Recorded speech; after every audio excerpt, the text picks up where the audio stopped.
आमर डागे या ठिकाणी आमिर डागे यांचं या ठिकाणी आगमन झालंय. आमिर भाऊ आपलं या ठिकाणी सहर्ष स्वागत आहे. हा बघा बापूने हा सोड वापरला तवा माग सरले, त्यांना तोंडानं सांगून ऐकलं नाही त्यांनी. करा गाड्या उभ्या करा. गाडी क्रमांक 6 चे बैलगाडी मालक सुटला. 6 सुटला या मैदानातला आणि 6 मध्ये दोघात लढत चालू आहे.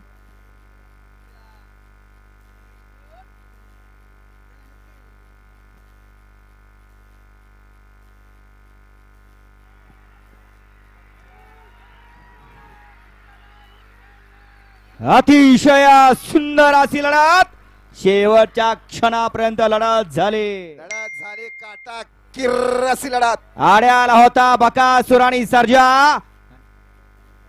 आणि पड्याला होता पिस्टन आणि माहिब्या. आड्याला होता किल्ले मच्छिंद्रगडचा बबलू आणि पलीकडे होता उर्लेची रन मशीन सणी. दोघात लढत झाले. निकाल गेला कॅमेऱ्याकडे. कोणी निकाल घेतला, कुठल्या बैलाने निकाल घेतला, कुठल्या ड्रायव्हरना चलाकपणा केला, कारण हे बैलगाडीचं क्षेत्र आणि या शर्यत क्षेत्रात हार आणि जीत असते.